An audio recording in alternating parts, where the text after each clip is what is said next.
6:02, time to call the meeting to order. Could you call the roll? Ivan Heredia, absent. Peter Dwyer, Here.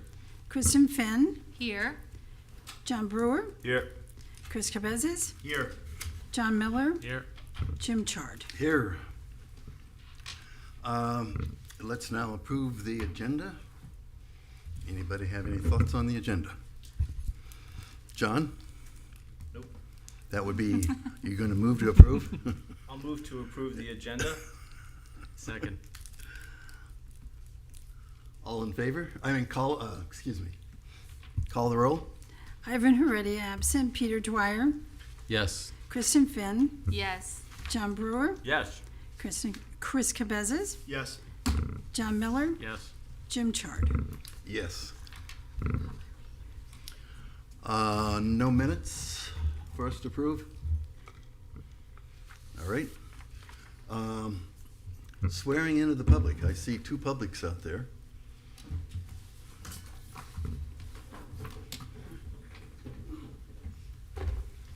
Please raise your right hand. By the authority vested in me, the notary of the state of Florida, do you swear or affirm the testimony you're about to give is the truth, the whole truth, and nothing but the truth?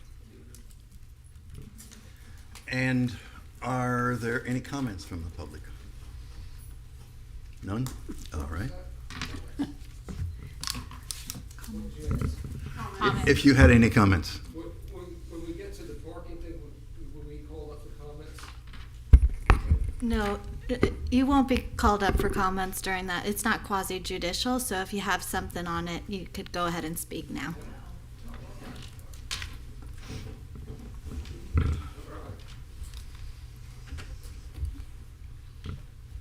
I have George Long, 46 North Swinton.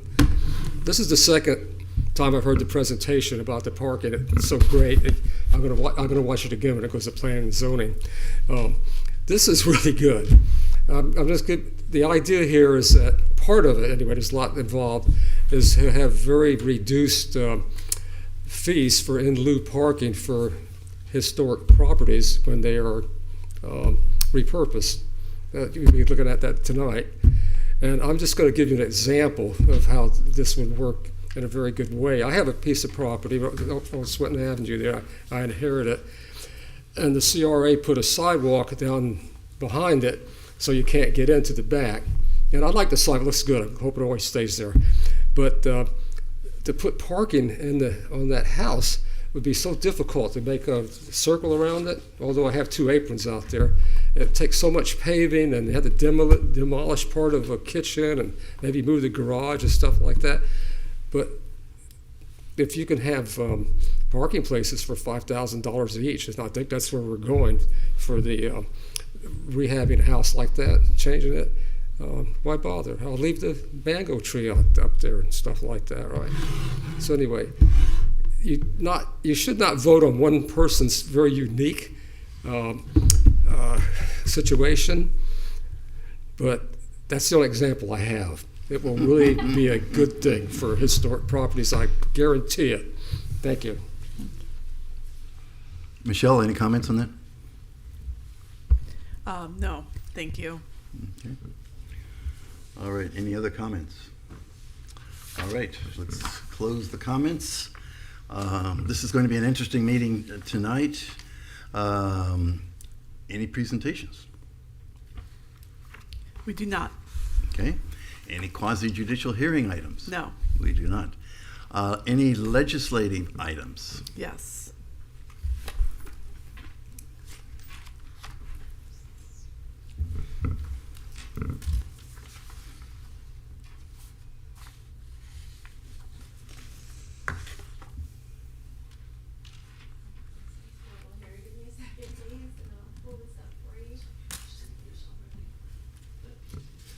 Good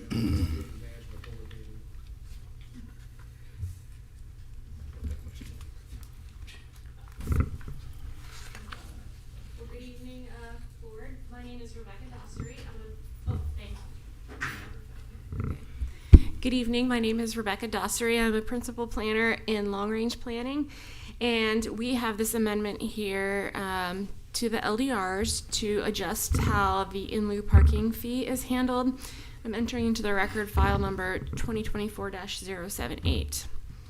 So the request is to provide a recommendation on the modifications that we are proposing to the program. And this map you see here is the existing areas where people are eligible to request in lieu of parking, and you can see there's different fee amounts associated with it currently. So the proposed amendment is not only changing the criteria for who would be allowed to use it, but also a separate fee resolution will be brought to the City Commission with the ordinance. And so the reason we're bringing it to HPB is, as our member of the public pointed out, we have reoriented this around policy goals, and the big orienting policy goal is historic preservation and the importance of preserving historic structures and the historic form of the downtown areas. And so as I go over these, keeping in mind that this is the policy goal, or one of the policy goals we're trying to promote here. So in lieu parking is that some of your parking can be provided as an in lieu payment to the parking fund instead of providing it on site. Every different use has a number of spaces that they're required to provide. Currently, we allow it for new development, use conversions in an existing building, or additions or renovations that might trigger the need for additional parking. It's not allowed for residential development or the residential component of mixed use. The reason this is being brought forward now is that we were having a number of in lieu requests brought forward to the City Commission, and they expressed concern that the amendment, or that the in lieu requests were possibly contributing to a form in the downtown that really wasn't in keeping with the historic scale of the downtown. So we have a zoning in progress in place, which allowed us to stop any in lieu requests until we come forward with this change. So it's been about a year, and we have this amendment for you. The program has been available since the 1970s in various forms. But again, on this map, it shows you the eligibility areas 1 through 5, and the fees associated with it. The highest fee area would be within what's more of the central core of this, the CBD, and then the others were lowered due to a perception, perhaps at the time that the fee structure was adopted, that those were in greater need of incentives for redevelopment, with West Atlantic being the lowest in lieu area. Since the 1990s, we've had 42 requests approved. 24 were for use conversions, 9 were for new construction, and 9 for expansions. There may have been more before that, but unfortunately the city records are somewhat inadequate in some regards. So I think we've had some questions about how people could get parking relief if we change the program to make it more limited. And there are a lot of other ways that someone could get parking relief within the Central Business District. So if you are less than 65 feet wide, you aren't required to provide off-street parking unless it's a restaurant or a lounge or a bar. Within the West Atlantic, if you have a outdoor use area and you want to convert it for, say, a patio use area, you don't have to provide additional parking. If you're 750 feet from the Tri-Rail station, businesses and professional offices have a lower parking requirement, and there would be no requirement for additional parking for a change in use unless, again, it was restaurant or lounge uses. And that's typically been built in throughout the code because as a way to control the frequency of restaurants within the downtown. In CBD and OSHAD, again, if only one new parking space is required for a use change, you don't have to provide it at all. You can use valet parking if you're a restaurant or a hotel or bar, and you can also do an off-site parking agreement if your neighbor has adequate parking to share. So anywhere within the city, you're also allowed to request a reduction for parking if you can prove through a traffic study that it's not needed. We've had it used within historic districts and also outside of it for recently for an affordable housing development by the Bradenton Housing Authority. So anywhere within the city, that's available for any request. So as part of our proposed change, we are collapsing the areas from 5 into 3. We are taking away the ability to use in lieu east of the Intracoastal. We were proposing that change because generally our comprehensive plan and policies are to really not contribute to additional development in a area that's particularly vulnerable to hurricanes and needs to be evacuated faster. We were also combining what was Area 4 and 5 with Area 1 because when those were initially adopted, those areas had slightly different characteristics, but now that the area that we are limiting it to, combining, is very much the same in character of types of development. We've also brought it south on the north side and north on the south side. We were concerned with those areas being too residential in nature and likely not being appropriate for in-lieu parking. And the same logic was applied in restricting it east of the federals. And this map is not correct, but we since this map was made, we revised it so that there are 2 historic properties that could really benefit from it that we have extended the area to include. And I apologize that I don't have that on this map, but we also make it explicit that any in lieu of parking requests that is approved would run with the property. De facto, we've done that, but we just thought it should be articulated. So I think for you all, some of the most important policy changes are that, again, it's policy driven in the criteria. It's always been that adequate public parking has to be available within 750 feet, but we make it explicit that the request wouldn't facilitate the destruction or the demolition of a historic structure, and it would have to support one of the policy-driven goals of preservation of a historic structure, investment in the West Atlantic neighborhood, or adaptive reuse. So whether it was historic or not, we're still trying to encourage using the buildings that we have, as the greenest solution possible, and just keeping that historic form, because a lot of times new construction tends to be a much different footprint and massing than some of what we have already. This map shows that we have a lot of public parking available. So this was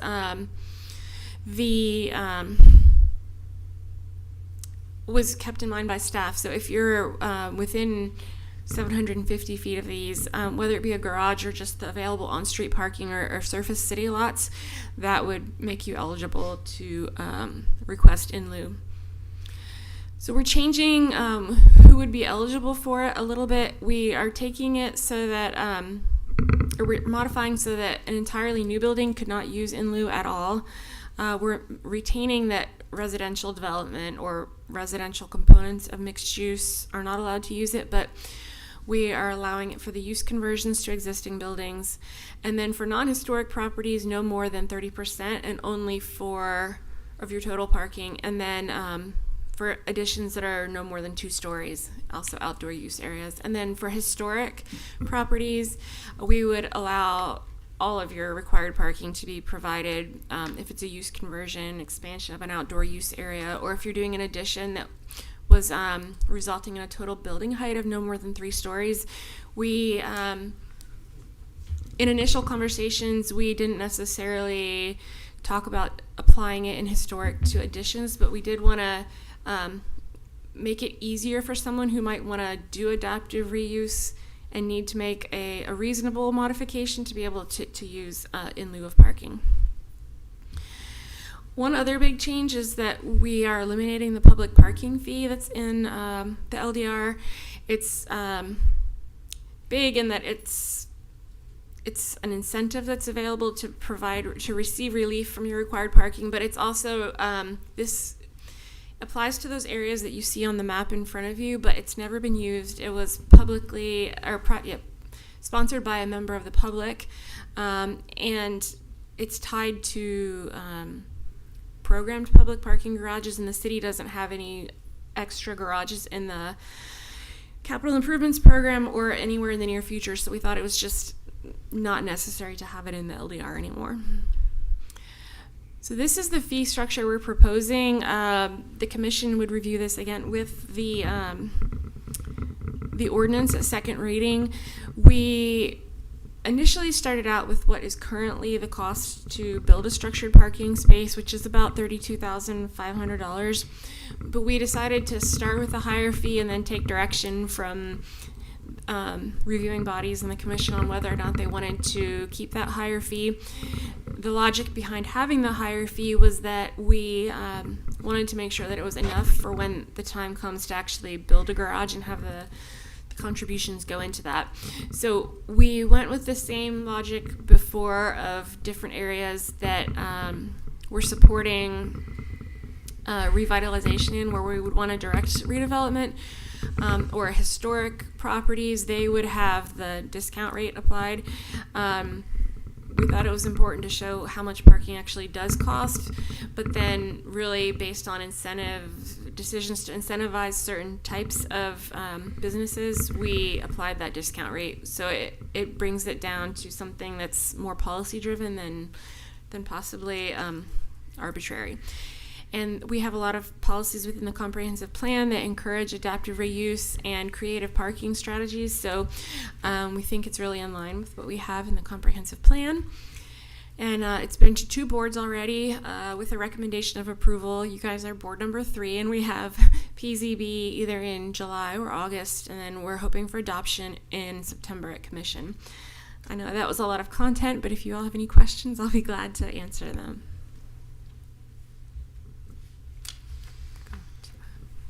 Anybody want to start? John Miller? So the fee schedule. Mm-hmm. So the one with no discount, $50,000 a space, Mm-hmm. adaptive reuse or expansion of non-historic structure or outdoor use. So that basically, I'm going to assume, covers most of the area. Would that be fair?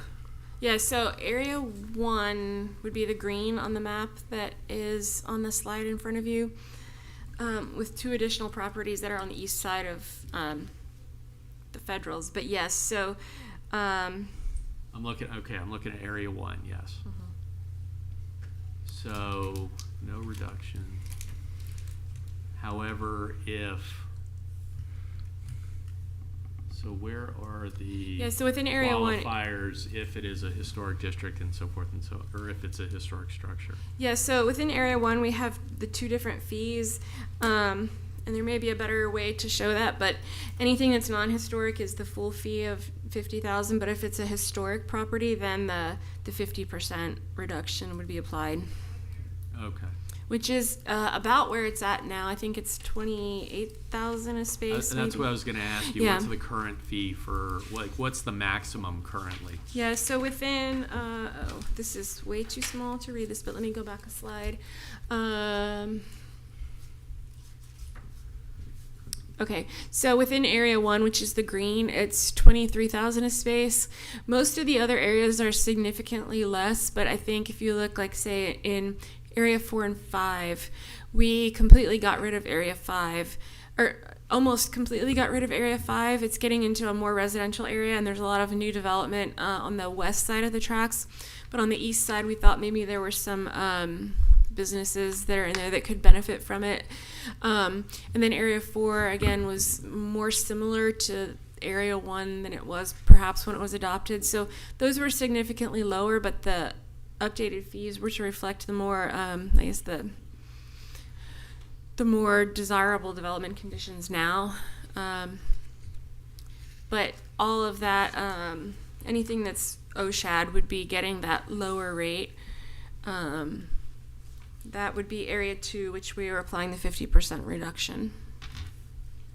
So new development, all right, so this is area 3, all right. Non-historic, so it encourages development on a non-historic property. Adaptive reuse. For a historic structure, you get a deeper discount. No, I do very much like the incentives to keep historic structures and allow adaptive reuse, and you get a break on your parking if you keep the structure. I mean, I think that's the whole goal. And quite honestly, there's not a lot of businesses that can open downtown without in lieu parking. So this kind of forces the hand there. So, I'm all for it. We did review this as a team as well, which I think is important, that while it's a long-range project involving a code amendment, Rebecca, our assistant director, our director, and myself have reviewed this back and forth a few times, looking for, from the historic vantage point, what would be the best options. So I think, too, it would be if there's any thoughts of how it was executed or something in addition that could be added, would be important for us to hear from you all. I'd like to ask a couple questions. Is the net result of this to increase in lieu usage or to decrease in lieu usage?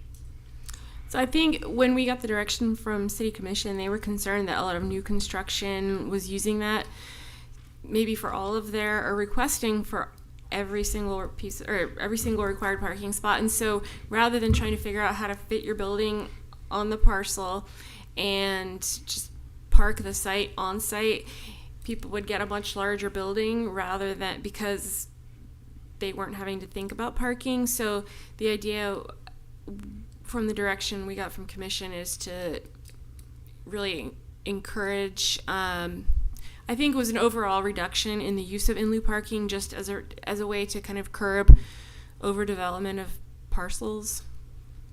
And we in drafting this, that our understanding was that really allowing it for adaptive reuse would really incentivize keeping some of the existing buildings rather than knocking it over and just getting to park it somewhere else.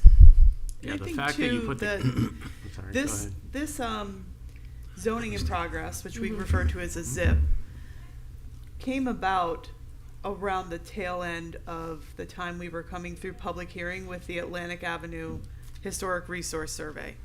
And one of the things we recognized in meeting with the public through that effort were incentives. So we were keeping track of a list of incentives that would make that creation of a new historic district interesting. And while these efforts aren't tied, I'm merely giving you an idea of how this unfolded. We really saw the opportunity to incorporate the adaptive reuse piece along with this, and I think that was something that, with the direction from Commission, was tied to that downtown scale. Well, I asked the question for a couple of reasons. I think there were 2 or 3 tipping points. Rodney Mayo's new coffee shop was certainly one of them. Ocean City Lumber becoming a restaurant was one of them, and I think the historic preservation of docks was one of them, where they got 50% in lieu.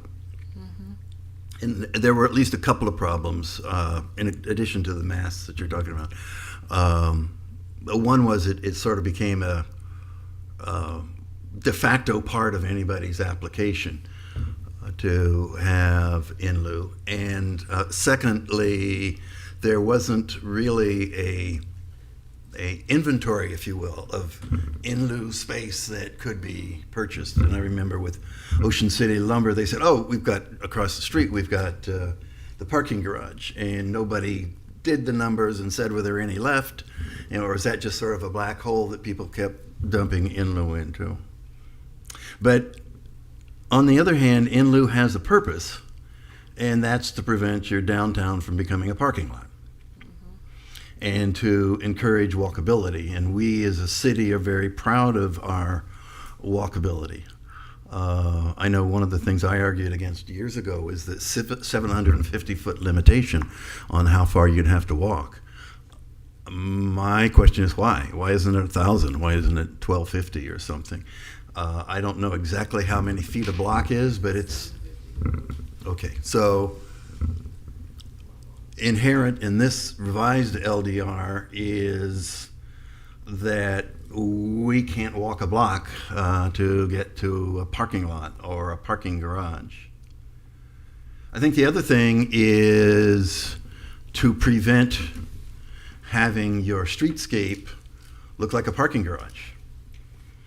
I know there was quite a bit of unhappiness with the two Sofas buildings because the walkability of those streets on 2nd West and 2nd East was certainly diminished in terms of its attractiveness by walking along and seeing basically parking garages, even though they were covered up a little bit by some architectural touches and some landscaping.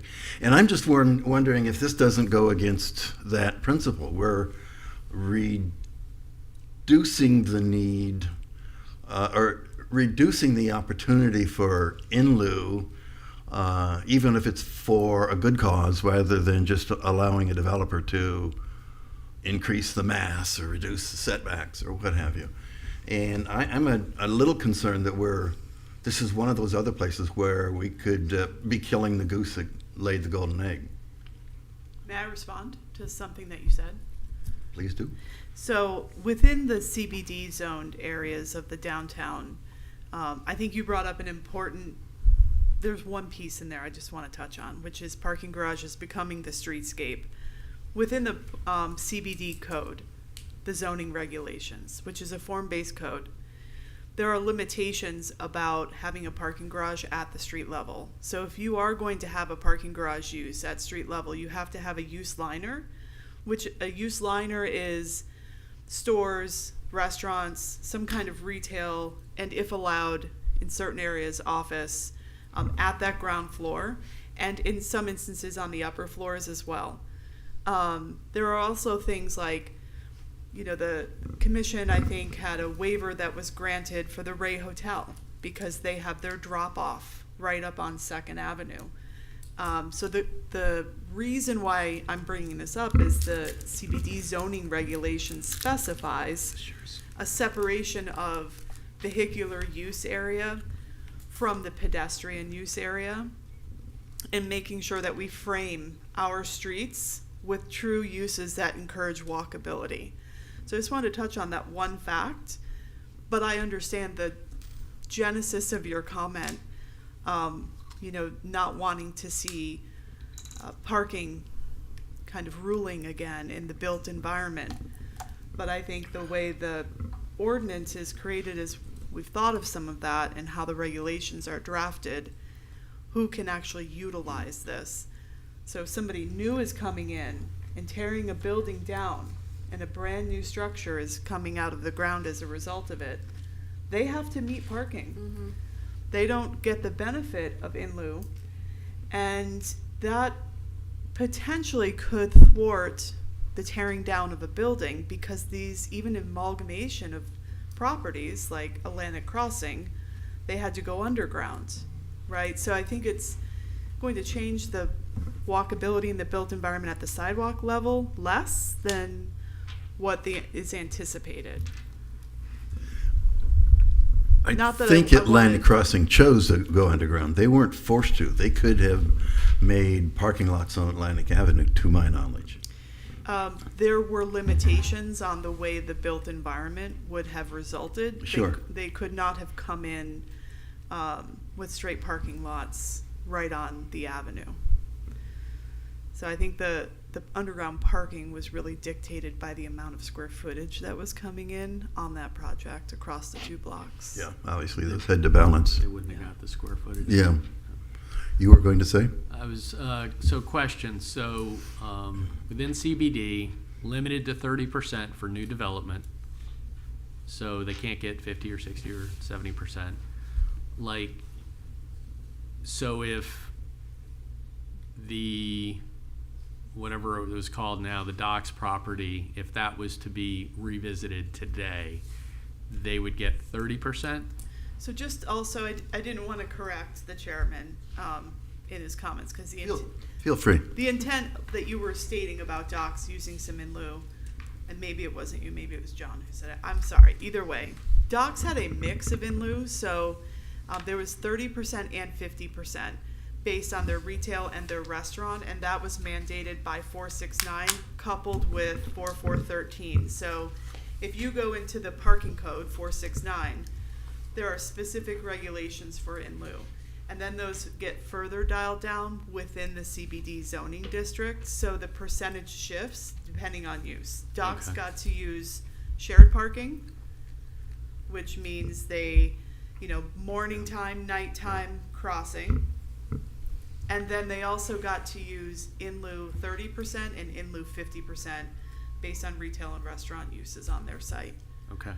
But I think, Rebecca, is it a limitation for new development? Like, do they get to use 30%?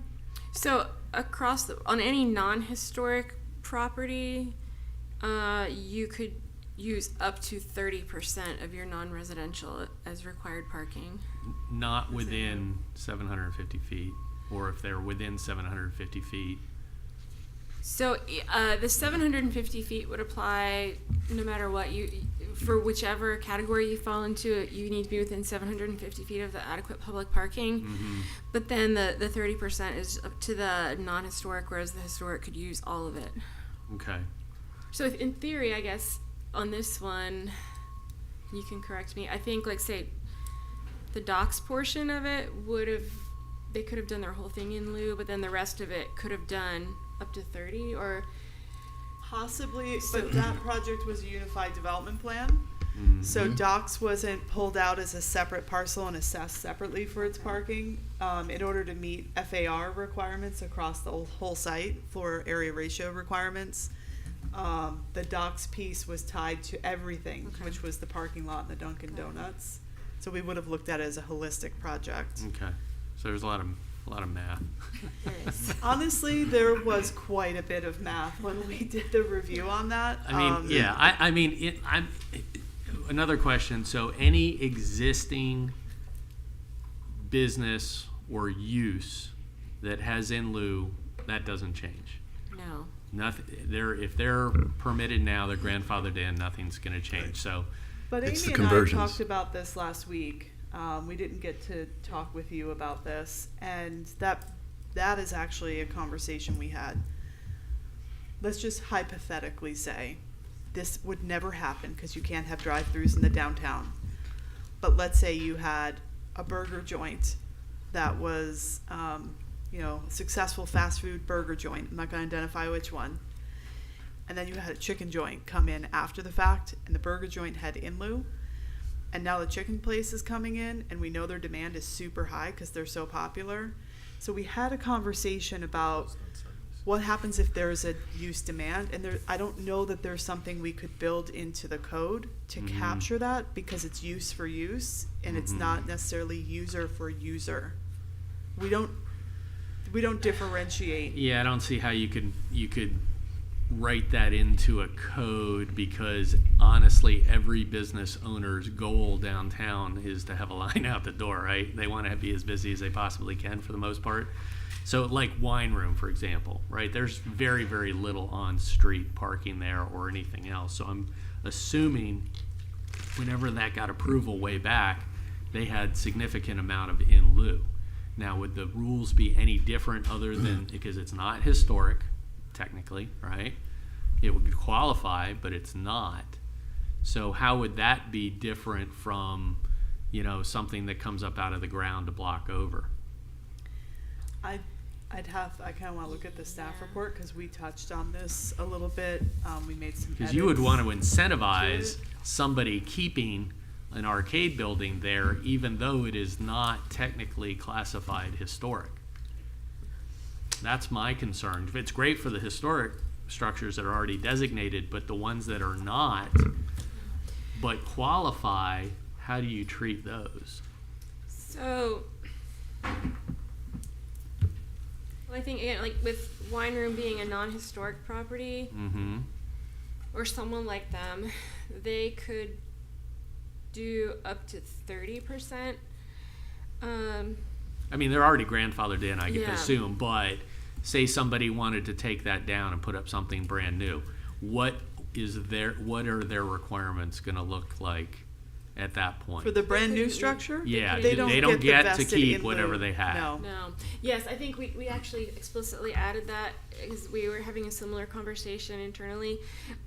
If you tear it down, you're Starting over. starting over. But didn't I hear you in your presentation say that the in lieu grant goes with the property if the property is sold? And the use that it was approved for. And the And the building, use. yeah. The So if it's building. new, we can look at to make Well, sure. yeah, because it could be used for the exact same thing. And it could Exactly. be the exact same property, but it's brand new. We'll definitely take that comment and double check that we've written it the way you're explaining it. That Yeah. it's, because that's more like layman's terms and we're in technical terms. Mm-hmm. But Well, because I've- honestly, it works for all up and down Atlantic Yeah. Avenue. So, But we have had this, Amy and I, Amy Alvarez, our assistant Mm-hmm. director, and I discussed some of this last week before we published the report to the board. mm-hmm. But I just Oh want to. yes, we have it. If you look, page 5 of your ordinance, we say if subsequent development or redevelopment demolishes over 50% of the original square footage associated with the in lieu of parking fee approval, it expires. There it so is. I don't know if that's adequate to address those concerns, but we did add that in there. And then the second part of the question you framed there, John, Mm-hmm. is on page 5 of the staff report under the in lieu parking findings, where it talks about adaptive reuse of a building, that the approval of in lieu of parking fee requests will support at least one of the following city policy-driven goals, and then there's 3 goals. Mm-hmm. The third is adaptive reuse of an existing building. That's not necessarily historic. Okay. Good. And then number C, under, just below that, is the approval of the in lieu parking fee request will not facilitate development that will demolish an individually designated structure, 1, a contributing historic structure, second type, nor a non-contributing structure that is at least 35 years old and has been Right. identified I thought for I saw potential that. designation. Yes, thank you for pointing that out. Yeah. That's perfect. Great. So I think that addresses the, Yep. what do you do about the non-historic ones that could be historic? Mm-hmm. Couldn't we do that just by age? All buildings over 50 years or something rather Says than 35. So we've got 35 years, and that the structure has been identified for potential designation through a Okay. resource survey, so that it's not subjective. Is this the right word I want to use? It's been a documented resource or a documented potential resource, and not just someone's opinion like, oh, it's great and it should be saved. What about the 750 feet? What about it? Why isn't it 1,500? We can look at that. I think we initially just looked at carrying over the 750 that's already in there. I mean, I think people can walk farther. They do in many places. There's an aversion to walking, it seems like, to parking resources, because I think a big thing in the downtown is it's not underparked. We have adequate space in the garages. City Hall lot's always available. So I guess it depends on how much people want to walk, and we could look at seeing if a different distance is more appropriate than the It's 750. just ironic that we talk about being a walkable city Yeah. and then we reduce the need for walking.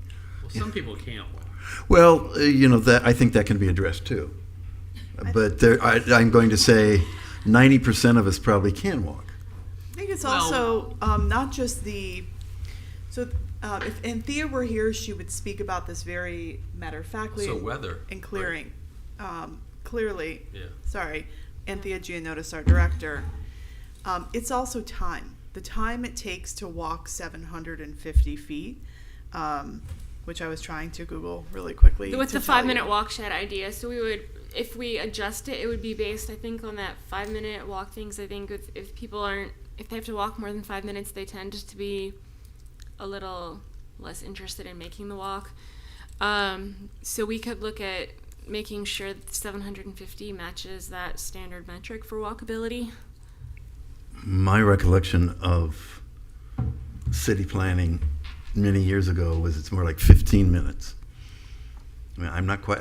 Is 5 minutes best practices someplace, or is that a Again, random number? You're asking questions that our director, I know, would be able to answer just like that. It could be a given her- tier system where given her 750 you experience get a with- certain percentage, and then out of that, maybe it True. reduces. I mean, it's definitely something we can take back and look at, We if that's definitely- your direction. We definitely talked about the number, and while the discussion is going on, I can try to find out why we went with that, but at this point, I'm not 100% recalling it. If there's, if there's something that you guys want to recommend within the motion, you're welcome to do that. That'll just get passed I mean, along. this is just a recommendation anyway. We're not voting yea or nay on this. Well, hopefully somebody's listening to what we're No, we're saying. comments. We But I mean, definitely are. But you can also communicate if it. people Is all were I'm willing saying to through walk, the there wouldn't motion. be a need for valets on Atlantic, and they're all over the damn place. So some people, whether it's by age or physical ability or whatever, they just, you can't walk. So you got to draw a happy medium at some point. And I think the people coming into downtown, so think about yourselves. What do you all go into downtown to do? Do you go in, eat dinner, and leave? Or do you go into downtown, eat dinner, stay, walk around, go to other places? The latter. The Depends. latter. But don't go down. That's one person. How about the rest of you? I know you're. It's a mix. Yeah, sometimes I want to get in and get out, and other times we walk around, depending on the weather. Somebody brought up that point. Depending on the weather. If it's nice out, yeah, let's take a stroll. How about you, Kristen? We usually walk around. I should walk from my house. It's only 8 blocks to downtown, and then I wouldn't have to worry about parking. But I don't, because we know where all the free parking is. That's the thing. I think if you're a local, you know where all the parking is. How You don't about complain. Yeah, John, Kristen. I never wanna- park right downtown. I park a couple of blocks off, and I walk in. I do whatever it is, like John try said. to never Sometimes I pay hang for out, parking. sometimes I leave. It really depends who we're with, and whether we're with visitors out of town or the kids. And I or usually this or that. drop Yeah, I people usually. off if they can't walk. We Or us- if I'm in my high heels, I make my husband You're drop close me enough to off. walk. so. You're closer than I me. walk, so Kim and I usually walk to dinner. 'Cause And you're we don't like make it all the way to the avenue most of the time. We'll stop in Pineapple Grove. Well, I'll give you an example. So I went out to dinner last week. We ate at Elizabetta's. We took my mother-in-law. She's 80 years old, in great physical shape. However, she was in an accident 2 years ago, and she got hit by a car and broke both her legs. Well, guess what? She can't walk that far. Yeah. So I pulled up as close as I could to Atlantic and First, dropped her off with everybody else, then went and parked in the parking garage, and I walked back. So, I mean, everybody has a separate story. How about you, Chris? My office is downtown with parking, so I always park there. So I But- think it's Yeah. interesting because I was waiting to see if anybody said it. We Uber. Yeah, that's what's been on my mind as well. There's more people using that, which It's- lessens the strain. Yeah, it's so. Yeah, a lot of people Well, do. back when there was the downtowner, people from It's still around, the freebie. well, the freebie is, but it's limited as to where it goes now. Under the downtowner, it went over to the Barrier Island, and it went down to. I got it to come to my neighborhood Yeah. a couple times, which Yeah. is not even in Delray. So, But Lake yeah, Ida people would always use it. Yeah. that's why I was just wondering if anyone was going to mention the options. I think that the environment is changing, the trend is changing too on how people get downtown. But I think you're right. There is definitely a population of people in a certain age demographic that do not want to have to walk. And those people aren't going to Uber either. No, I'm going to tell you that. They right don't now. know how. no, They the don't app want to get in a car with a alone, stranger. accessibility of the app. A lot use golf carts now, right? It's Want me Yeah. to do what? Yeah. So, I mean, these are, I think, all valuable comments for us to take back before we go to PZB and to share with PZB. How does it work with the restaurants and the valet arrangement? You may be a little more familiar with that. So they have their own approvals, and they have queues that they're allowed to utilize within. Obviously, you can see, like, right before I came tonight, I went and got Starbucks, and I was lucky to get a spot to pop in. And I saw Vic and Angelo's area. It looked like they had some valet happening over there. They get to utilize those spaces on the avenue for their drop off and pick up. So you pull up, you park, and that's an agreement that they have with the city. With the city, so each restaurant handles their own valet situation. Because I've So noticed in- some valets will handle a couple of restaurants. What I'm reading in this is you can avoid the in lieu of if you have a valet arrangement, Is there a cap? How is that regulated? So the couple of questions you've got in there. One is you could be a restaurant and have your own valet arrangement with the city. Two, you could contract with a valet company who provides the valet service to multiple restaurants, and that company manages the contract with the city. Do they have to have a certain amount of spaces that they can They prove have to that identify they where- have to identify? Yes, Okay. they have And to each- identify Okay, got it. where their off-site parking area So if is. I'm a valet company and I want to pick you up as a restaurant, I either have to have that parking or I have to be able to obtain that parking and then Right. prove it to the city in order to take you on as a client. And a lot of times they have that agreement in place with the city prior to even getting the restaurant. Got it. So it takes the management of that out of the hands of the restaurant so the restaurant can focus on being a restaurant. Mhm. But there are valet queues up and down the avenue Yes. that are primarily nighttime. I think we have to be real careful here not to just be focusing on the avenue too, because we're going to be seeing a lot more north and south, certainly with Sunday Village. True. With southeast Grove. 4th Avenue, there's a couple of new restaurants going up. Pineapple Grove. Pineapple Grove and northeast 4th Avenue. And I got stuck waiting behind the valet queue as I turned off Atlantic onto Pineapple Grove. Yeah. I got stuck there on my way here. So like the new, so I just read this week that Tropical Smokehouse is opening up in the little, whatever it was. Poor and famous. Yeah, Poor and Famous or Back Room or whatever it was over there. The teddy So bear. is All that, the above. that's all in lieu, correct? They literally have 0 spots on. Is that the west of Swinton? Yeah, Yeah. It's the red and It's the white mural funky one. building. Yeah. The Next- candy cane So- mural. There's separate regulations in the CBD code that allow for conversion of existing square footage to restaurant without the requirement of a parking supply. And that's only in place for maybe a couple more years. It was renewed recently. Yeah. Because it was supposed to sunset this past December. It's only west of Swinton. And it's west, actually, I think, of 4th. I think it's Atlantic Avenue and up northwest and southwest 5th Avenue and those areas. Mm-mm. Because the one that started all of that was the Mojito Bar or whatever it was. Yeah, And that's on about 3rd, I believe. yeah. Daiquiri. So Daiquiri, yeah. Yeah, Tropical Smokehouse, though, I think they're at 5th, I think. for theirs, whatever the parking that was required for Poor and Famous, whatever it's turned over, that would still apply to them. It'd So they still wouldn't have apply to to add you. spaces. So whatever they were doing, Tropical Smokehouse could continue to use. Okay, it is a different use. I mean, Poor and Famous, from what I understand, was more of a standalone bar. They would have This the is a full-blown restaurant that's going to have a lot of people Activity. showing up. yeah, there. they would have the same parking rate though in the code, so Okay. they would not trigger additional. Because of that exception that allows the conversion of existing square footage.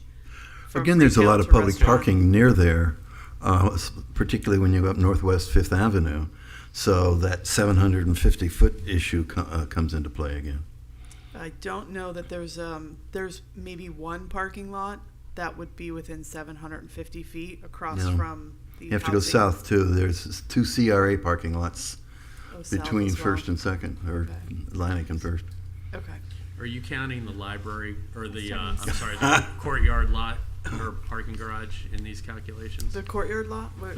The courthouse, No. no, because that's not technically open, correct? No, and I know the city has had conversations with the county on that, and the county is not willing to open the parking lot at night, and so we cannot include it in the count. All right. Any other thoughts? No? Chair, I'd like to make a motion if we're ready.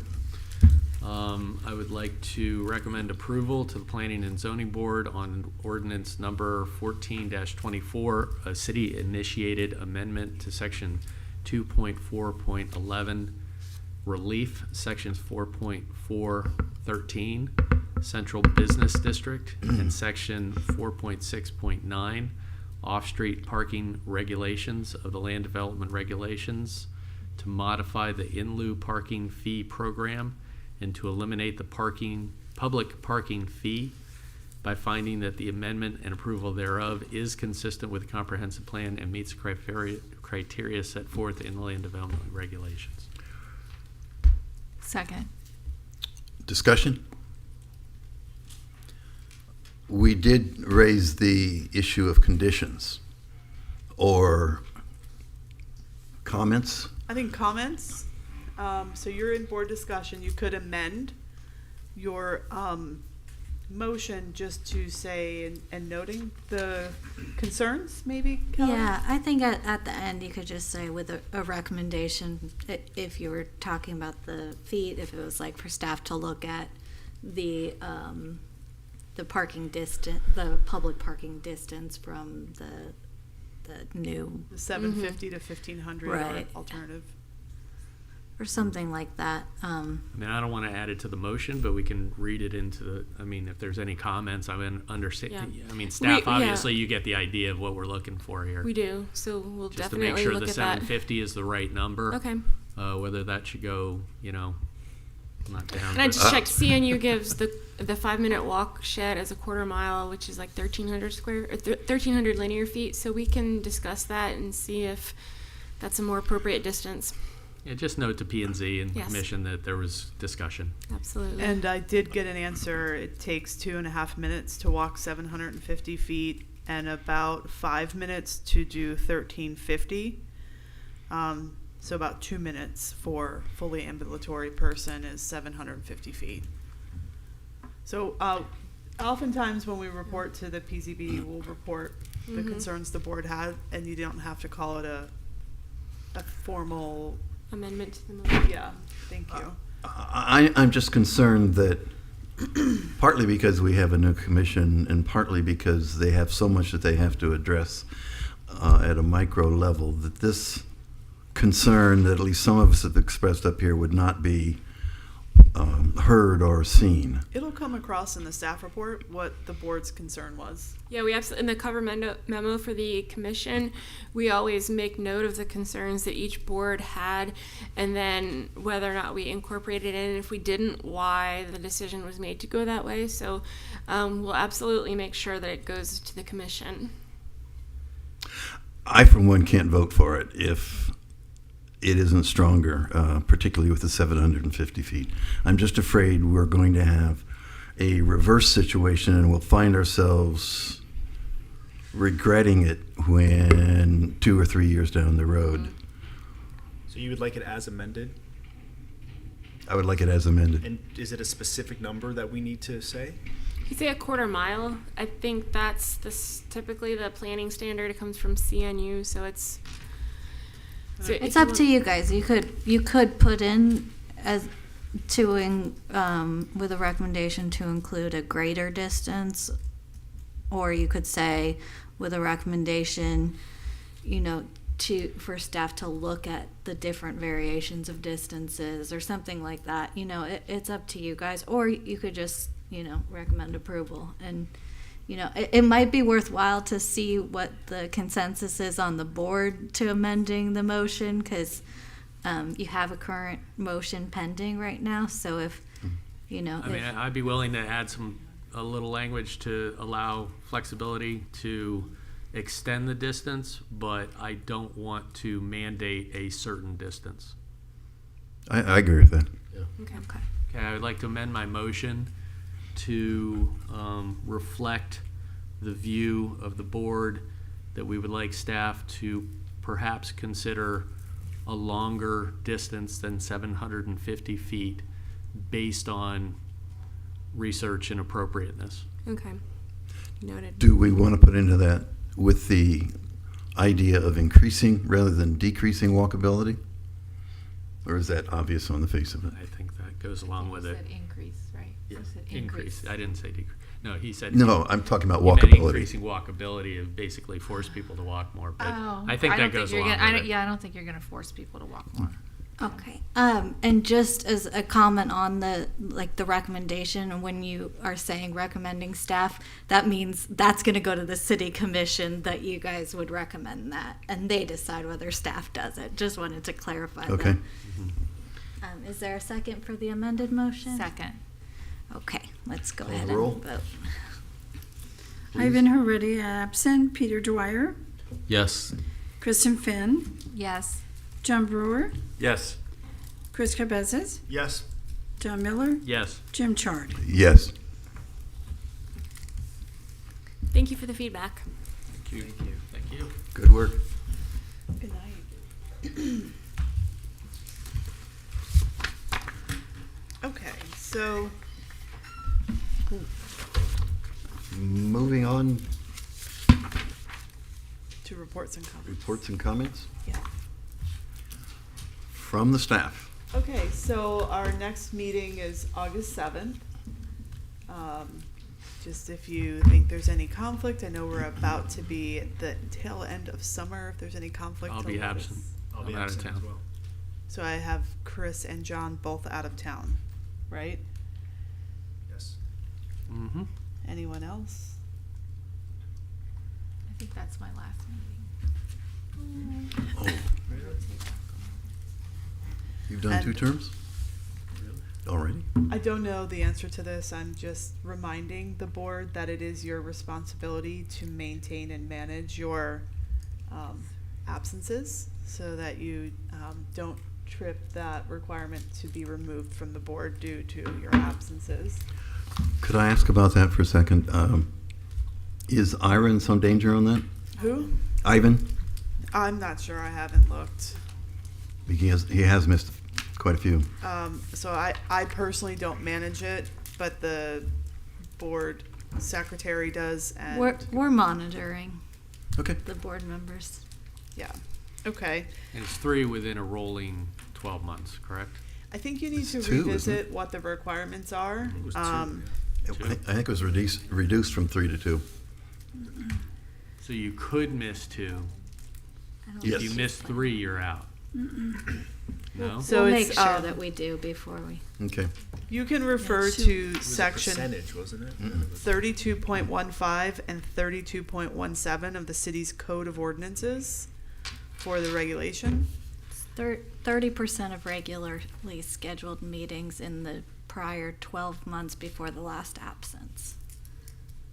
Say that one. 30% than of the, regular scheduled meetings I need a in the calculator. 12 months prior to the last absence. So like if So if you we have miss 12 a today, year- it's 12 months backwards of the regularly scheduled meetings. Not including this meeting, right? It is including this meeting. It's from your absence, Okay. so. goes back. Well, for instance, I was out October.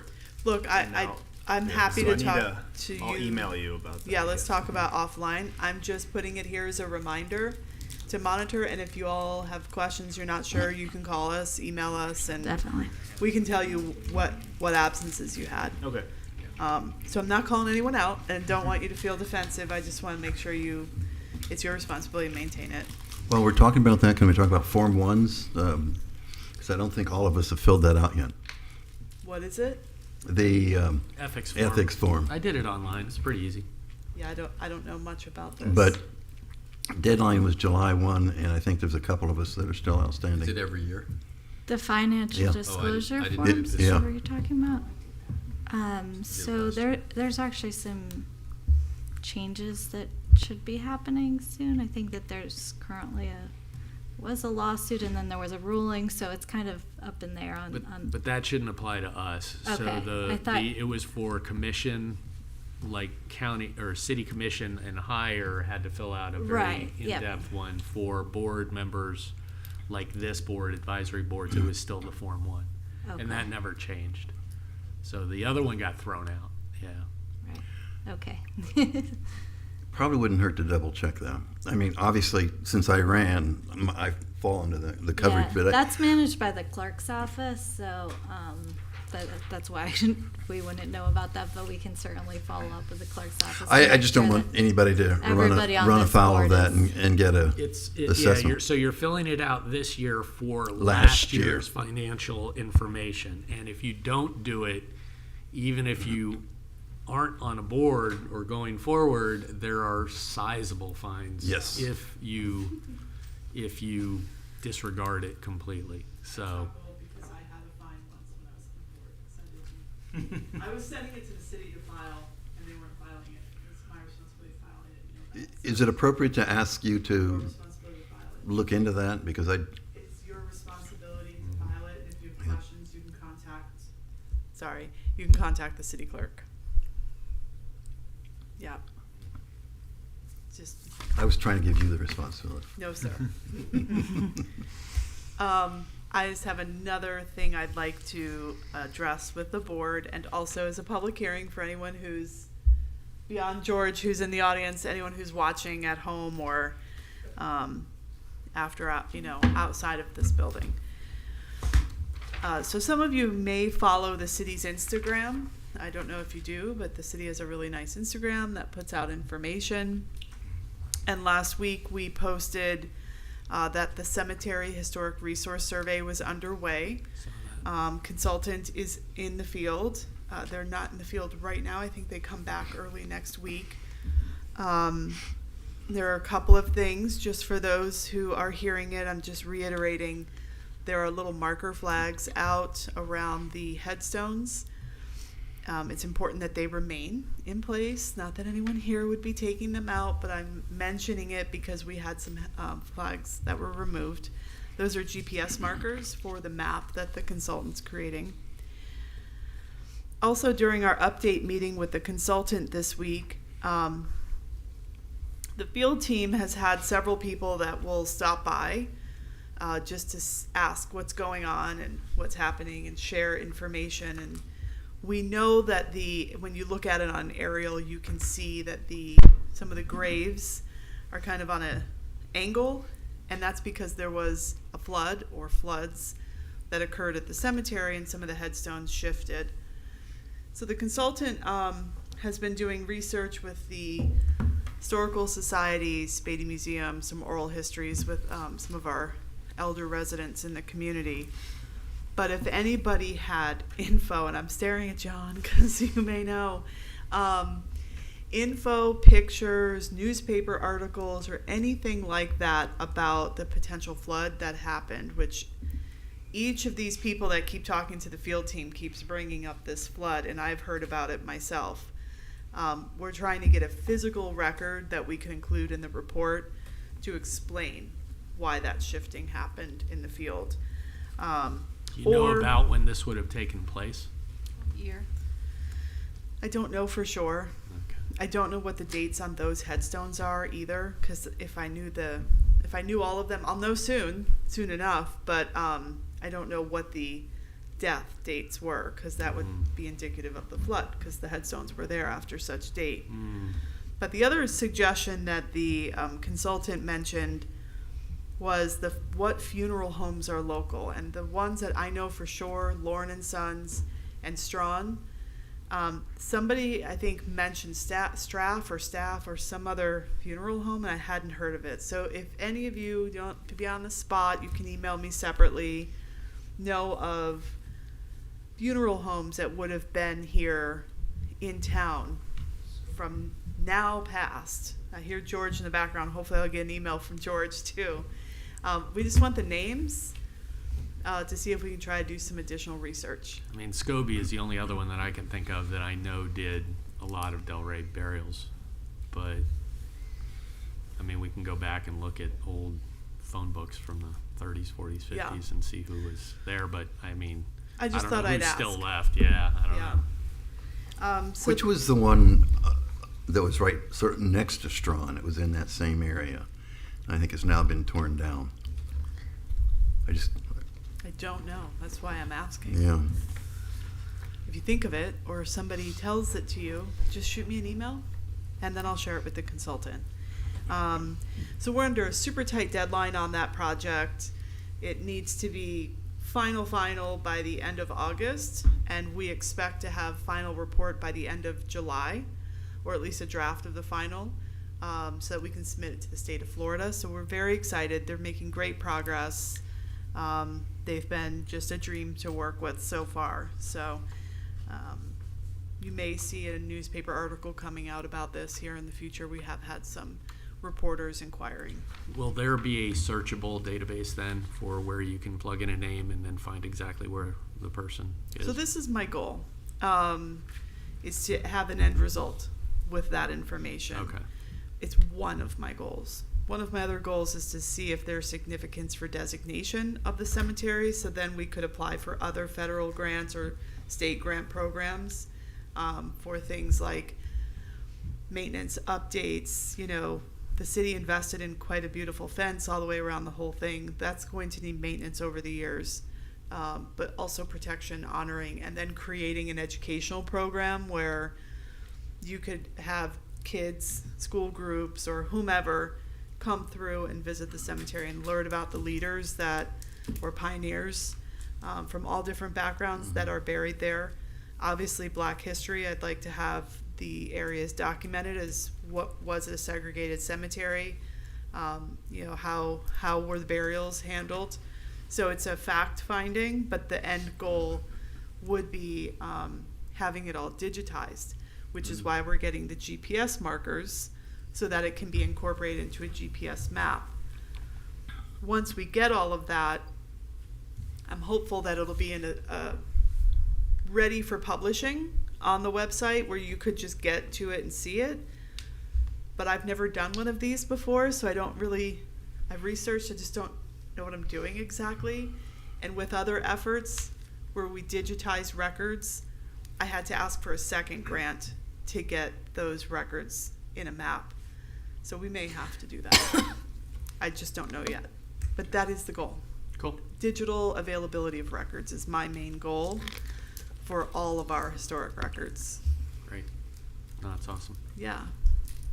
Okay, so those are my updates. And then as our last meeting, the board asked to have landscaping and the natural environment on the agenda, so board discussion. You should each have this memo at your seat, which I shared with you in the past on email. And I've also shared I think the PowerPoint I may have shared with you, I don't remember. But I turn it to you, board, and you know, if you need some background and history of where we've been, where we're going, I'm happy to provide what I can remember. My question on this, and I'm all for tree canopy and preserving any type of legacy tree or anything else. What would this board's purview be if there is something that is not within a historic district? Or is there some type of designation that you could give a individual tree, kind of like we do a individually designated historic structure? Or how would that work? Because, I mean, you know, there's a lot of beautiful, mostly live oaks that are around that probably should be protected, but they're on private property. They're not within a historic district. They're wherever. So that was my big concern and question. So I think too, I probably should have framed this a little bit because the chair and I spoke today and about expectations of what happens with this conversation tonight. And there may be questions raised that I just don't know the answer to right now, and we'll have to go research, pull it back, and then we have further discussion at the next meeting of what to do. But we do have a tree preservation ordinance in the code. It's a regular landscape section is 4616, which I'm sure you know, Chris. And the preservation ordinance is in 4619, and that's newer to the code. There are some requirements for historically located properties, but your question specifically not What's this historic. board's purview? Yeah, I mean, So the board does not review single family and duplex. And from my personal perspective, and I'm not a board member, but I'm a staff member, I like to be able to make the process not extra cumbersome for the homeowner that wants to go to Home Depot and get flowers or plants and hedges and install those plants, and not require them to have to come to this board to get approval of a landscape plan. Landscape plans that are over, I believe it's $1,500, do require a permit. Maybe it's $1,000, and it goes through a building permit review. So there is a review process for minimum code compliance that our senior landscape planner reviews, but we personally, I don't love the idea of making it harder to be in historic. Got a couple And I- thoughts here. Sorry, Chair, if I might just respond, expand on what Michelle had just said. As far as like this board discussion too, this is more like you guys kind of talking about what you think is appropriate and what you think should happen, and then that can be brought to the commission that then brings direction down to city manager and then Michelle and her team, Anthea to Michelle and her team to kind of go in depth into the research, because it's going to be the commission that's going to make that decision as to whether we even go down that like research process. So I guess as far as like if you guys wanted to create a memo, you could make certain recommendations of how it should be or how it should be applied to your board, those kind of things, and then ultimately it's kind of up to the commission to direct staff to kind of go in depth as to whether that's possible, whether that makes sense for the city, whether those kind of things, and then bring something back to your board and then up to the commission. So it's kind of I was going to say something along those lines, that the prior HPB recommended, based on the PowerPoint that they saw that Michelle and I wrote, that the Secretary of Interior's guidelines and the comprehensive plan actually incorporate the idea of historic preservation of the non-man-made world, the natural world. And we addressed that to the City Commission, I think as per your recommendations, that went from Michelle to Anthea to the city manager, and from the city manager, who basically endorsed it by sending it on to the commission, but the commission never took it up. It never got on to the agenda. And I think the question that John brings up is a key one. And I think there's a couple of answers to that. One is we have a lot of public land that this could apply to. And we have bits and pieces of land that we own that, as a city, that could be used. Certainly parks, water retention areas, planters on the sidewalks and in the middle of the street. All of those are public space. We've talked about the western side of the new train station, or the restored train station, as a possibility for that as well. So I think, without getting into the public-private issue, that there's plenty for us to do, and I don't know of any regulation that keeps us restricted to a historic district or a historic building per se. Maybe that's something to look at. The other thing is that there might be some incentives that we could offer to people when they come before us. We can't mandate it, but we could give them incentives, as we already have incentives for historic preservation, that we would not be requiring them to do, but they would receive certain benefits, perhaps tax benefits. But this gets back to what Kelly was just saying, that we aren't in the weeds yet. We're really dealing with the principle and the concept, and getting the city commission to ask staff to get into those kinds of questions.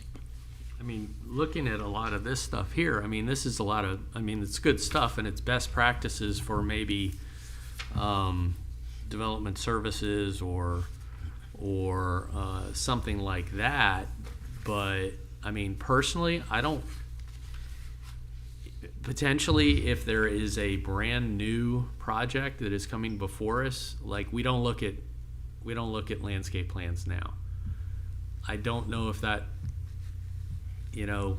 Only for single family and duplex, that you look at everything else. Correct. Yeah, all commercial. So if it's new, but then, like you said, if Kristen, who lives in a historic district, wants to change her landscaping tomorrow, I have no desire to tell her what she can or cannot do in her own yard. you know. I planted all natives in my yard, but my neighbor didn't. So, you know, who am I telling my neighbor what to do? I mean, some of this stuff is really good guidelines and suggestions, but, you know, require landscape plans for approval of items coming before HPB. I mean, that covers a lot of ground, and, you know, I don't know if I'd be in favor for that. I think the one item that I think that I keep thinking about are large trees. 100%. So I'm not so concerned about the smaller landscape items, but Yeah. large trees, they are just more than pretty trees, right? They offer Ecosystems. yeah. ecosystems, exactly. They offer shade, and they cool the street. They increase prices of neighborhoods because of a large, beautiful tree. I mean, there's so many reasons to keep trees. So what I'm thinking is maybe there is a size at point. If this DBH or the size of the trunk is this size or bigger, then maybe that falls under our purview that this is a large legacy tree, and it should have extra protection. It's not just a shrub. A It's not certain just species. Or all no, I would say species. any Well, tree. you don't want to preserve a melaleuca. Well, those are prohibited, so. Yeah, if it's You know, invasive, an then exotic, Yeah, yeah, but Australian any- pines, that type of thing. Australian pine. Invasives are Yeah, covered invasives, already. you're supposed to remove them no matter what size. Yeah. Mm-hmm. But anything else, if it's not invasive, then it's Mm-hmm. it's still a large tree. Yeah. But large palm, that maybe that's not as protected as a tree.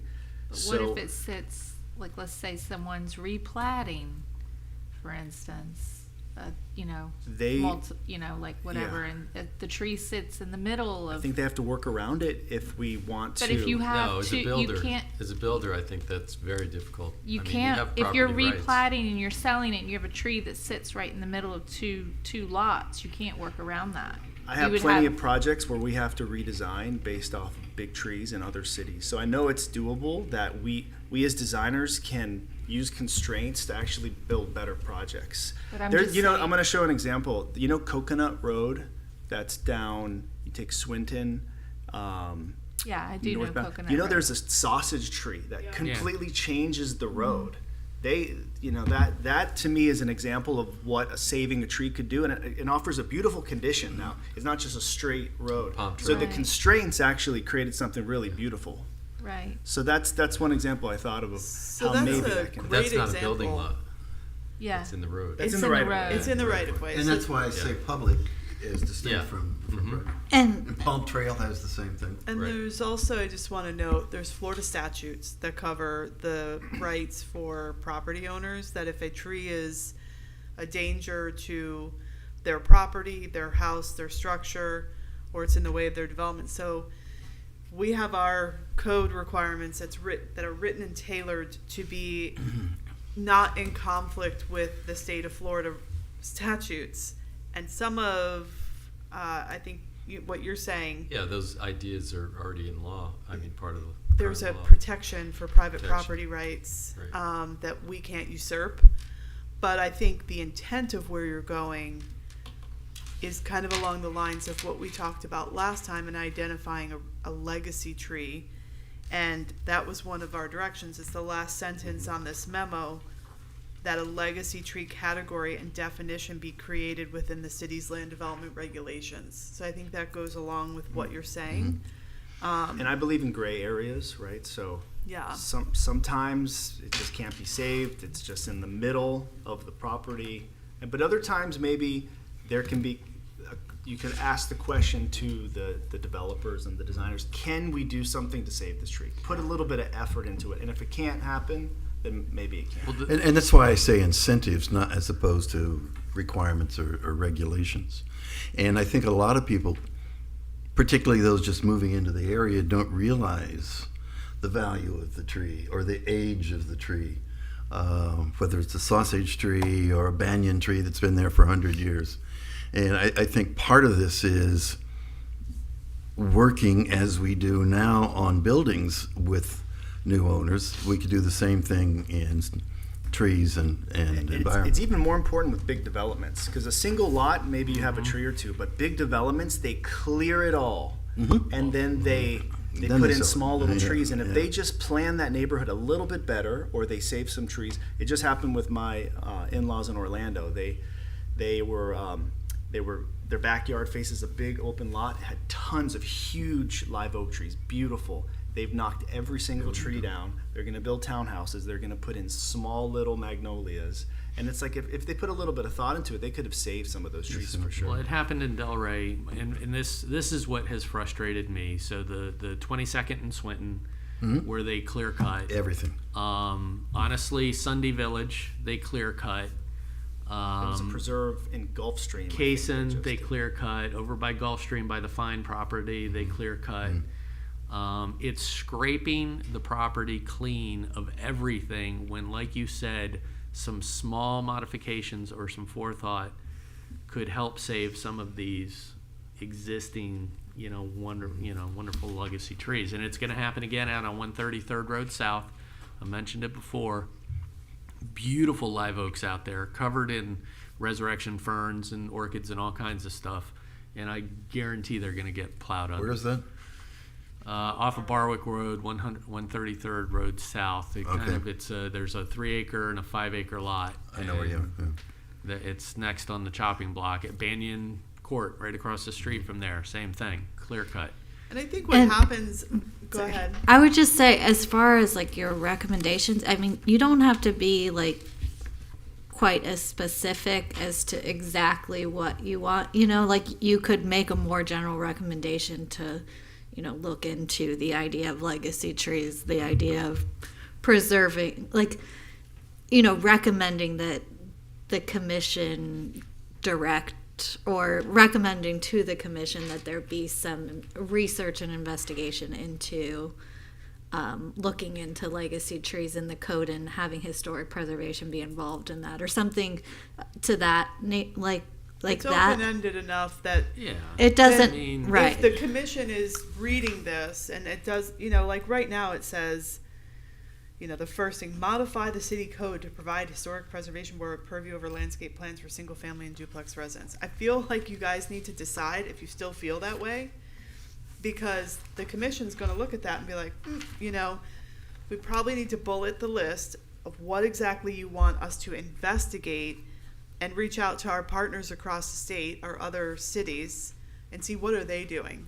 What are their regulations? Look at the Florida statutes. I mean, I can't begin in that research project without the direction coming. I mean, I can look at it for myself because I'm interested. And that's why we put this down, that we felt that at the time that the commission was not necessarily as deep in the weeds, if you will, as we were, and that giving them some ideas. And I would add to what Chris said, it doesn't have to be as dramatic as a 100-year-old oak or a 100-year-old banyan tree. It could be bioswales. We have certain parts of the city where people have sort of illegally put in bioswales, and it transforms the street, in my mind. So I think that's a whole nother area that, technically speaking, those are just supposed to be gravel or grass, and you're not supposed to put plants in them.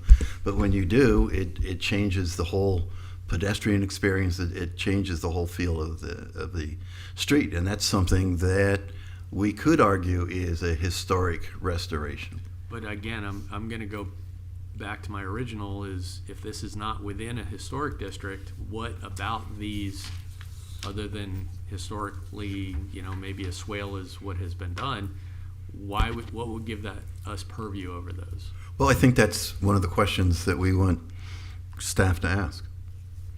Well, I think The- you're what- asking, you're Yeah, asking the I'm- question, not staff. Is there an appetite, for lack of a better word, for that? Where is the city commission interested in creating regulations that would address X, Y, and Z citywide? And here's what we want to see as our board. Part of, I think, some of these discussions that we've had over the years, we had resulted in, changing the requirements for artificial turf because we were struggling with staff with a code that wasn't strong enough or didn't identify what even artificial turf was. And then we went out and did some research. And one of the things I found that I thought was interesting is rather than having code regulations, and now I'm getting a little bit away from the legacy tree, because I think that's an important topic to explore. Getting away from that, St. Augustine actually had suggested plant lists for the age that corresponded to the age of the home or the neighborhood. So if you had a 1850 structure, here are the native and the non-native plants that would have been used at the time frame of that construction, 1850s or 1895 or 1923. And you know, as a landscape architect, the materials have changed somewhat over time and the trends have changed. So I thought that was kind of interesting, where it wasn't mandated you have to use these plants, but here is a suggested list if you want to use it. So I mean, there's all kinds of things that you can be considering as a board that aren't necessarily code amendments, but would still require direction from the commission for us to proceed in that way. And you can also not do a memo. Yeah. Like, that's up to you guys too. True. I mean, I like the idea of a recommended native plant list for historic renovated properties. That sounds. But that wouldn't necessarily come from this board. That would just be a resource available, wouldn't it? To, you know. There is a native requirement that they need to put in. There could be a list saying these are specific to this year or this. Fauna, Mhm. flora, I don't know. Someone would have to do that research to figure that Yeah, I out. mean, It'd be that- scrub pine and palmetto. Basically. I think the IRC has all of those in very Some cities are great very detail. specific I with the think plant the selection. historical society too, with their native Yeah. plant gardens, have examples. Like, you, as a board, you don't necessarily even have to create a list or a document, but you could point to, hey, go look at these gardens right across the street. I mean, there's a lot of options that you can do with that. It was just something I wanted to mention. I'm not suggesting that we should go hire a consultant and spend the city's money and do all of this, right? But if it's something you're interested in exploring, you could include it in the memorandum, should you decide to write a memorandum. I think one thing I'm interested in is protecting the large trees as much as we can. So my recommendation would be to see how to protect those large legacy trees, or just large trees in general that are old and are unique. How can there be more protection, whether it's a higher mitigation, much higher mitigation. Much higher. Yeah, like a very, they're very expensive to remove, so it just doesn't make sense for developers to do it. But it can be done if it needs to be. Well, the rating system. So the trees are rated when a developer comes into a property or whoever, and at less than a 50% rating, there is no mitigation cost. And I have a big problem with that, because if a tree is in a crowded area or there's a lot of other stuff around it, it's very easy to rate that. It's subjective. It's Yeah, there 50%. still is a mitigation, but it's less. Well, I have real think objections to that too, because I think there's some there's some funny interested going on. parties It in has to that be by an rating arborist, system that make it very An arborist has to rate it, non-objective. so they put their license on the line if they don't rate it correctly. I can't vouch for them, but it has to be by an arborist. I just had this experience with this great banyan tree on fairly close to the southeast 7th or northeast 7th, and lots of the people in the neighborhood remembered standing under that tree in rainstorms when they were walking back and forth and getting the shade in the summertime. But there was no way to save it. If the developer wanted to cut it down, they brought an arborist in and they said, well, this branch is ugly because it was hit by lightning 30 years ago. Well, we all lose some of our attractiveness as we get older, but that's character too. Speak for yourself, Jim. I mean, like the 22nd in Swinton, that entire lot, it was 4 or 5 acres, whatever it was there, 3-4 acres. The mitigation cost that they paid was $5,000 for that entire lot. I don't know the facts behind that, and while I'm not saying you're not right, that doesn't sound right to me. Because they moved and then they added some stuff. They added a lot. They I know, they but heavily landscaped it. I'm just saying that But I read the report at that point, and that's stuck out with me. Now, if I'm incorrect, I'm happy you to be totally corrected. could be. I just don't know, and so But the point so is much it of was it a was heavily landscaped. I don't want to say wooded, but it was almost a wooded lot. That's my walking route, so I would Mm-hmm. constantly see fox going from the water behind Unity to that that lot. But from my time in private sector with developers, home developers that are coming in and developing, 385 homes, right? And the preservation of trees is always something they're interested in to maintain the canopy as much as possible. But Chris, and you could probably speak to this, sometimes when you're in these situations and you're bringing fill in, the tree won't always survive. I know for sure slash pines. You will- can't fill the roots. Yeah. No. So if it's a situation, say this was the Marina Historic District, where you have a finished floor elevation that's substandard by FEMA code requirements, and you have to add fill into the lot, just adding that fill around a tree root base is going to kill the tree. I know slash pines were the ones that would die the most. Mm-hmm. Even though we would try to move them, they don't take well on a move. So there's other factors involved in this, again, the research with the state of Florida statutes, I feel like that's really paramount to this effort. Yeah, I mean, as an example, I grew up on Swenton Avenue, and the property just to the south, Ray Priest, I don't know if you know him, bought the property this years and years ago. Huge pine right in the smack in the middle of the lot. Built his house around it. A year later, the tree died. So, he built the whole house around it to save this beautiful tree, and God bless him for doing it. But it didn't survive the construction, whether it was the heavy equipment or the house or the root pruning that it took. But, he left 10 feet on either side of it, but it didn't make it. And then he ended up with this big hole in the middle of his house. So, or in the, Great there's a story. big U shape of property around Is it. that just south of Church of the Palms? Correct. Yeah. Correct. She was a admin at Atlantic. when She I was there. a librarian. Yeah. Yeah, okay. Yeah, Mrs. Priest. So But I anyway. think for every example like for that, us. you can come up with an example that a tree has survived. So, one thought about whether or not this is our jurisdiction or not is we share with P&Z certain responsibilities, but divvy it up by district, and I don't think there's anything in what we're proposing here that says that we have to be the sole administrators of this. So maybe it would be an added responsibility for the Historic Preservation Board in certain districts, but it would be P&Z in other districts. Well, I mean, you have purview already over everything other than single family and duplex. So you get the landscape plan. You have to make a finding that the landscape plan is consistent with LDR section 4.6.16 and 19 were applicable. So you're already handed that responsibility. But I think what we're talking about here is, are you still interested? I'm going to keep circling back, because if you're going to move forward with a memo, we need to know what it says. Are you still interested in asking for purview over landscape plans for single family and duplex? Legacy tree category and definition be created within the city's LDRs, which it sounds like at least Chris and John are still interested in that.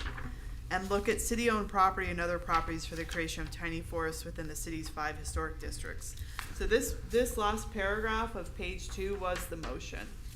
These things were discussed, and these were the things that were decided on. So what I'm asking is, are you still interested in renewing the memo from January 27th, 2022, renewing it, sending a new memo with updates, revisions, or renewing the exact message you sent before to this commission where there are some new commissioners? That's what I'm looking for. I'm sorry that I'm repeating myself, but I'm trying to get us bottlenecked into it. I'm interested in renewing it. I'm just not the first one, I don't think.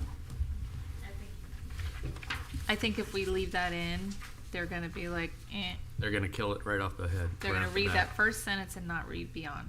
I think I would modify that for just large trees over a certain size. That maybe that's the only item that we could review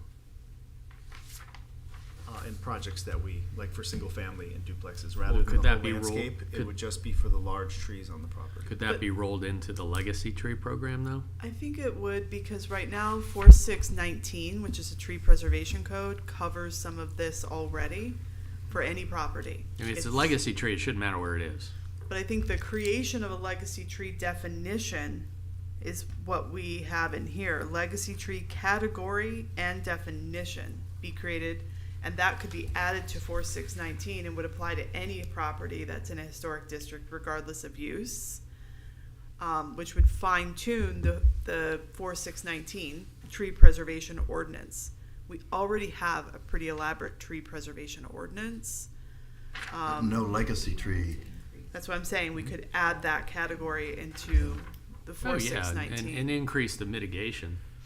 You know, significantly for the removal of legacy trees. Now that can be all tied in together. I've spoken to a couple people on the city commission, and I know there's zero appetite for more regulation coming out of HPB. So, the narrower we can write this, the better. That, you know, if and some of it's a little bit of marketing. If you say you're for protecting large trees, I don't know who's going to say you're going to be against that. But if you say I want to mandate what you put in your yard, you're going to get a huge pushback. If you say you want to rewrite the city code, you know, that's, like I said, they're going to look at that first sentence, modify the city code, and they're going to be like, It's that last paragraph right there. But is as what far as, Michelle's saying. and, you know, even tiny forests, I would broaden that in the creation of, It's right here. it's in the This last whole- sentence. This paragraph Oh. right here, it says what, this is the motion, what Michelle was To talking modify, about. okay, I see where you're. Yeah, so, starts you with know, where it says modify. city-owned properties and other opportunities for the creation, I would say even change tiny forests to native habitats or something like that. So, you know, it doesn't have to be, you just, you know, like I said before, saw palmettos and slash pines, you put those in a few areas and that's a native habitat. And depending where it's appropriate or It's the start of one. littorals or whatever you want to do. Cypress trees, like, you know, Community Greening is doing a great job of planting cypress trees wherever they will grow. Cabbage palms, thatch, all kinds. Yeah, I mean, preferably hardwoods, but yeah, anything that's native that provides some restoration of, you know, native plants and habitats. So, So where does that leave us? I think we've got a consensus here and some suggested tweaking. Well, I'm hearing two people not supportive of the first item, but I haven't heard the other four. So I'm not sure that I personally hear a consensus. I'm supportive of something very narrow. I can't oppose legacy trees. I think that's good. But again, like you mentioned, I don't want to dictate what somebody's going to put in their front yard or their backyard. So if we could think- handle it, I think you're telling me what I need to hear, but if we could handle it almost like 3 bullets. Next time I write the memo, I think I'm going to bullet them or number them so that Right. it's clearer. But the first one, to modify city code to provide historic preservation board with purview over landscape plans for single family and duplex. Who supports that and who doesn't? Who supports? There's definitely 3 who don't, and so really it's John that we're wondering if I guess my question is, you know, I agree with what John and Kristen are saying about, you know, some of the stuff is kind of very aggressive, I think, trying to tell the commission we want to make some major mods. I think I love the idea of incentives as well, you know, to incentivize people to do the right thing. I think, you know, the carrot rather than the whip, you know, I mean, I like the changes. I think that the less the less instructive we are to the commission and kind of broad stroked, I think then we can kind of refine it as we go forward. Well, we could change the word purview to incentivize. And that would not I don't be think purview is the dictatorial. word. Sorry? I think the problem's going to be when modifying the city code. I don't think Oh, here it purview is. is the word they're going to be focused It's on. up in here. Yeah, I agree. Are we looking at the first bullet point required? We're looking at landscape the last plans? paragraph. last In this paragraph. very last paragraph, in fact, do you know what I'm gonna do? To modify the city I code. have the memo. Let me do this. I brought the memo in here. I've got a I think hard the stop in a main few thing minutes too, by the way. is So we're I have to looking, leave. does this board want to look at single family and duplex residences? And I know we've heard The 3 landscape. no's for sure. Landscape in general? Other or than in- legacy trees, no. Right. That's my thought. Landscape in general for single family and duplex, which you currently There's do not also look tree at. disposition plans that are not part here. of landscape plans, and that's what I would like to see is what are they doing with the existing trees? I'm not so much concerned as what they're proposing. All right, can I corral a little bit here? Let's handle it this way. Number 1, who on the board would like to see this board have purview over landscape plans for single family and duplex? By a show of hands, yes. By a show of hands, no. Okay. Okay, so I have 4 no's and 2 non-votes. Okay. All right, so 4 people consensus there. The next one, who on the board would like to look at city-owned property and other opportunities for the creation of tiny forests, aka native habitats, within the city's 5 historic districts? Or native trees and shrubs, and that's Yeah. that the second bullet? It's not a bullet, Sen- it's the sentence. second sentence of this paragraph. I apologize, I thought I had the memo and I don't. Who would support looking at city-owned property within the 5 districts and other opportunities for the creation of tiny forests, aka native habitats? Who supports that? Everybody. So we're gonna keep that one going forward. Actually, I didn't support it. Yeah, but consensus Oh, did. consensus, great. Sorry. Okay. Sorry, Pete. No, no problem. Dissent noted. With comment. Yes. Okay, who on the board supports creating a legacy tree category and definition to be, and I'll say incorporated within the LDRs, the city's LDRs? Yes? Okay. And I Is know there that- anything else on top of that that you guys would like to add to? I'd like to go back to the first one to see if we can come up with some wording that would get a consensus. I heard concern about city code. I don't think we necessarily have to specify what needs to be done there. And we've certainly used the word incentive. So something about incentives for landscape plans for single family and duplex residences. Incentives for bringing them to the board? I was trying not to be. In the review category? Yeah. What if I don't you- think that's a city function, though. I mean, It is in other cities. What if you circle back on the idea of the recommended native plant list or the recommended historic plant list? Where you give them an option of utilizing a particular list, but not require it. Well, I mean, then I it's don't know really what kind that of does. mute, because if you don't require it, it's like, So for us, and I'm not trying to make a play for this to happen, I'm just saying from example, when we're interacting with homeowners or our senior landscape planner is interacting with homeowners don't oftentimes know what to plant. So they're looking for us to tell them, like, hey, I want to put in a new tree or shrubs or flowers. What would you recommend? So, we provide that guidance when it's asked. But if it were something that were just on the website, we could just say, here is an example you could go look at.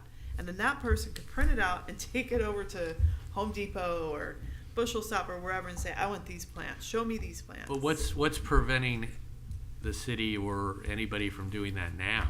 No, there's no A prevention. lack of information. I am not focused on this right now because I have other projects in the Mhm. queue, and that's just I think not, I think that would be great. I don't not think the you need our direction. permission to do that on the website, to be like, hey, these are the native plants. I'm asking for you to give me direction through this memo if that's something you want.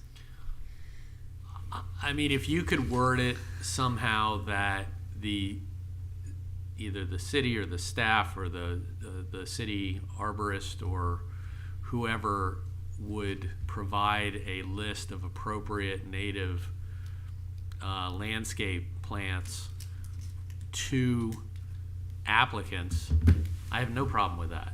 I don't know how you would want to word it, but I I think don't want to make it where, You have I to. mean, there's something, is it IRC does natives for your neighborhood or something like that? It's basically the exact same thing. Yeah, but you're talking natives and I'm talking historic Yeah. plant materials. I think- personally think, like, I know specifically because my husband he's not a landscaper, but he should have been. A lot of times the problem that people do in Florida, they come from other states and they don't know They don't what know the grows here, zone. but more importantly, even if they know, like, there's several really well-written books about planting for Florida or whatever, even if they know what are natives in your yard, just because you go to Home Depot and you get a native plant and you put it in your yard, it may not grow in a specific area because They don't really have natives there.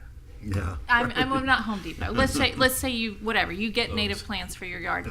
I think the problem here is people go to these beautiful nurseries and they see all these beautiful plants and stuff, and they don't realize people are out there every day fertilizing and watering and stuff, and they bring them back and they plant them and they die, and then they're like, what happened? But I think especially in Florida, if you don't get the right plants for the right environment, like full sun, shade. My husband's redone our yard and different things because things don't, just like the turf in the back.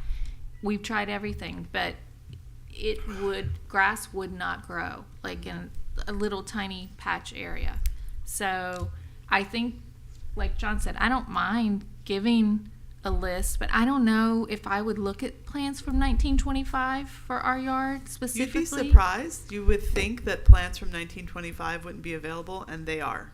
I think you guys just have to determine whether this is something the board wants to I recommend mean, to the the more you get commission into to it, have the staff more look into. complicated it gets. And if you're not going to specifically mention natives, then, because there's some iconic Florida plants that are not native, Royal Poincianas and bougainvilleas and mangoes, for Australian God's pine. sake. Australian pine, which is class 1 invasive, right? Or class 2, I forget which is worse. But, who's to say,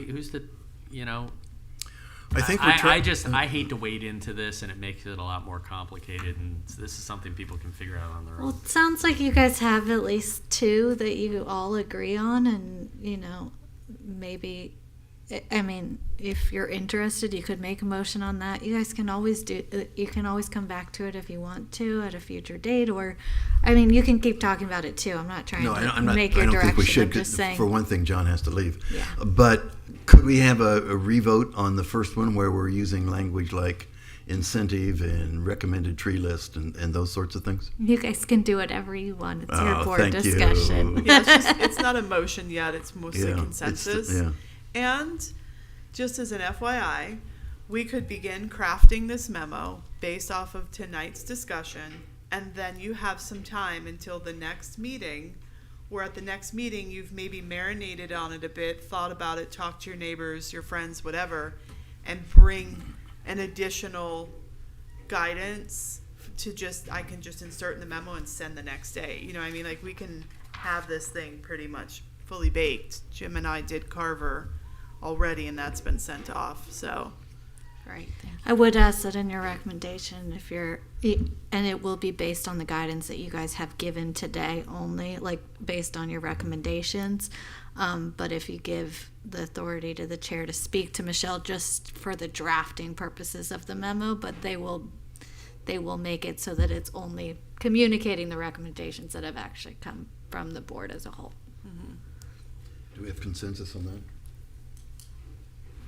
Yes. I just want to throw something out. You know, we look at historic architecture, but we don't look at the landscape. But really, a completed project are the two things that one without the other really they're combined. So have we thought about that? That, you know, you think the house looks great, but then they put in a landscape plan that just is, you know, by our opinion is horrendous, but we also give the opinion on the look of the house too.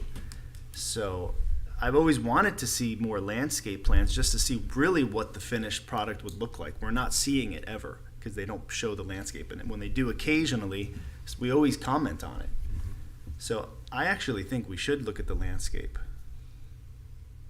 The thing that's interesting about what you're bringing up is I think about project like downtown Delray Villas, aka Magnolia Place. They were not required to bring a landscape plan, but they showed you what the landscaping was going to look like on renderings, and they already have landscaping involved from a consultant perspective. That's going to go through permitting. They're going to do the best to monetize their return on the dollar for that project. So in this scenario, right, new construction, I could see where you would want to see that, but the developer is going to do a great job of it anyway.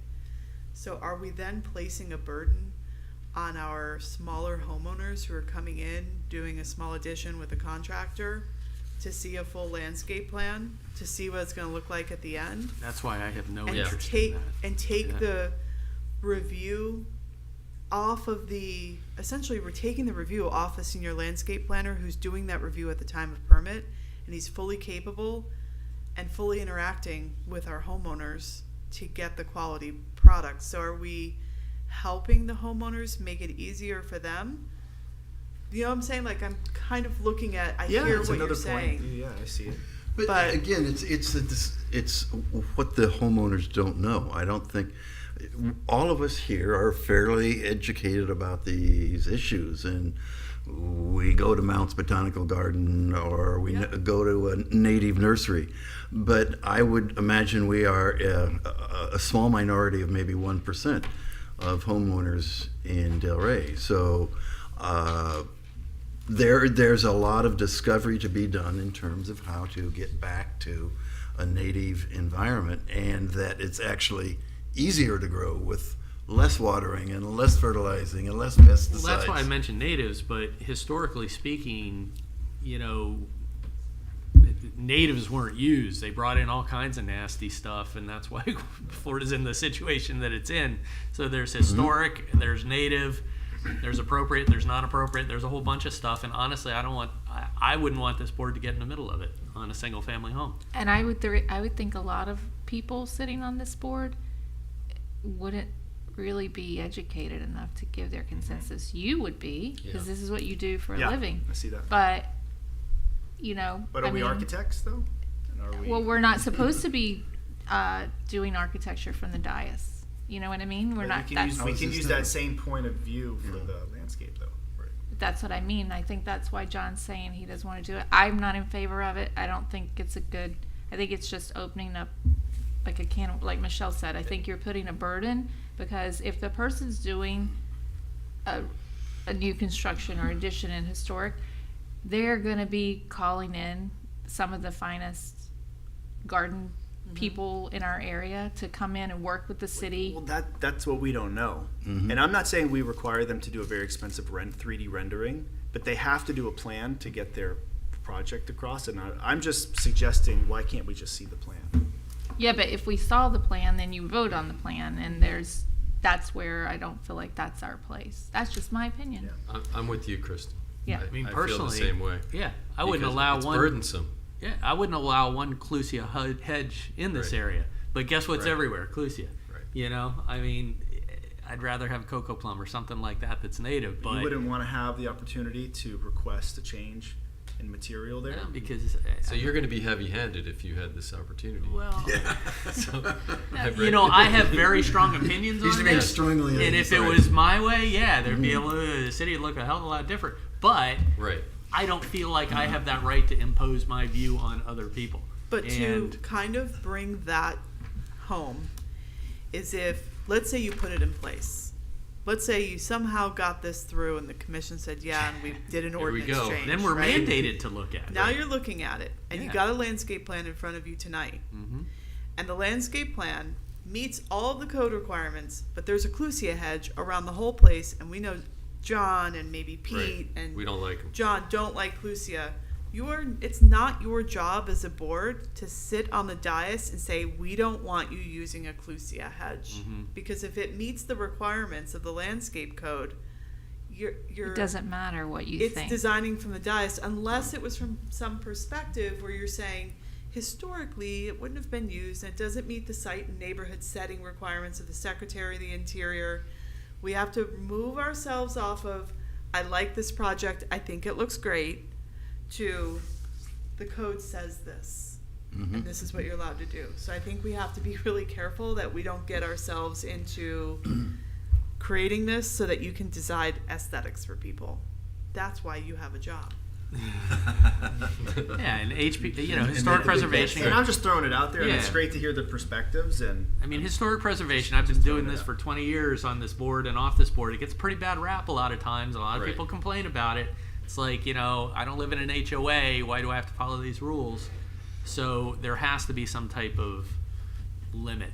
Every to, single pre-application meeting that we have with every single applicant, and we have them daily, everybody comes to the meeting hearing that historic is hard, Right. or it takes really long. We need to change it's that. We need to make cumbersome. it more accessible. We can only do I what mean- we can do and be super responsive Right. and do the Do review you know quickly. how hard it is as a realtor, Yeah. John? You can vouch for me on this. You're a It's- realtor.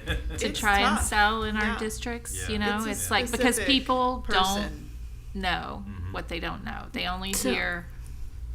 I'm so sorry. They're scared. I I gotta think go. they're scared I'm to go sorry. forward.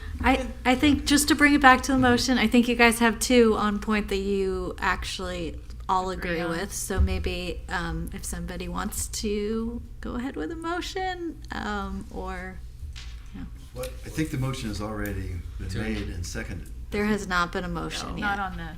It was consensus. There was consensus, but we've not received a motion yet. So if there is a motion, go ahead with it. And the And also consensus- include consensus for, actually, you already gave the consensus. You don't need to. So, yeah, we've given you direction to recraft the memo, right? Someone can But just it say, needs to be I a move motion. to approve based on what we said to craft the memo with the chair. 2 points. I Yeah. move to approve based on what we discussed Second. on the memo, And to Call work, the roll? And to work with the chair in drafting the and to memo. work with the chair in drafting the memo. Good job. Second. I think we already had a second. Yeah, okay. So call the roll, Diane? Ivan Heredia absent, Peter Dwyer, Yes. Kristen Finn, Yes. John Brewer, Yes. Chris Cabezas, Yes. John Miller, Yes. Jim Chard. Yes. Okay. You have to go. Do we want to mention anything about Carver before John flees? So we did send a memo, or the chairperson and I crafted a memo. We will be sharing it with you once our director does her final review on it. But we crafted it, prepared it. It's in Anthea Giannotis's inbox for her review. If she has no comments, it'll move on to the city manager's office, and we will share a copy with all the board members. But thank you to Chairman Chard for giving me the time that you gave me that day to come up with the history. And upon our research, we found that the past history was not written down in a memo and a memo forwarded. It was consensus that this is what we want to happen, and then the city commission started hearing from the school district, so it happened anyway. But we did craft that memo, and it is on its way to the manager's office. If I could interject on, I know Jim, Winnie sent me a great video, and I know Jim was asking maybe to get it to everybody to take a look at. That was Paula Rocker. Paula Rocker. Paula I did see Rocker. that. That's Yeah, a that great was And I video. actually reached out to Paula, and we had about an hour-long discussion. She It was told great me. to talk to her. Yeah. She's I would love awesome. if someone could share that with me. Yeah, it was awesome. It's I on sent the that to you. It's on the Historical Historical Society Society's YouTube. Is it website. YouTube It's or on their website? Backroads Backroad series. Okay. It's an interview. You Yeah. can. I'll look for it, but if someone has it, Very wants Yeah, to send professional. it, yeah. Yeah, it's probably 5 minutes long. Yep. Yeah, that's great. She did so much for that effort. I had one you can go, it's not a vote. One Oh, comment yeah. about the sign, for the Delita Park, thing. I know that The the marker? preservation, yes, the marker.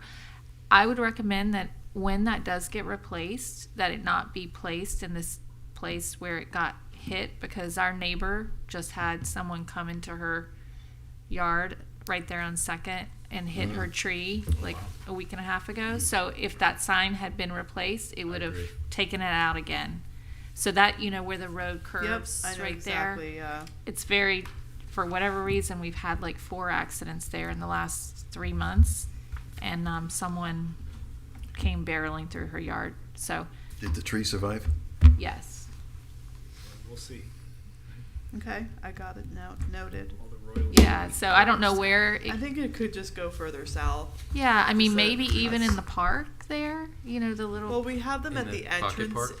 Oh, at the entrances? Kind of Oh. each district. that there's- entrance is just not in a great area. It that could corner. even be on the other. The in front of beauty your of house. where it's at. right in front of my house. No, in front of the white building with the mirrored windows. Which if Andrea the- Harden is listening to this vascular meeting center. right now, she would say it can't go there. It's not a historic house. But it was in front of where it's at because that is a very historic home. Yes. But it could go one house south of that house. Yeah. Just Maybe, immediately yeah, south. maybe, yeah, just right there. Yeah. Yeah, on that corner. We'll look at it. Yeah. Shall we adjourn? Thank you so much. John, you are released. All right. I would appreciate that. It's still kind of white out. Okay.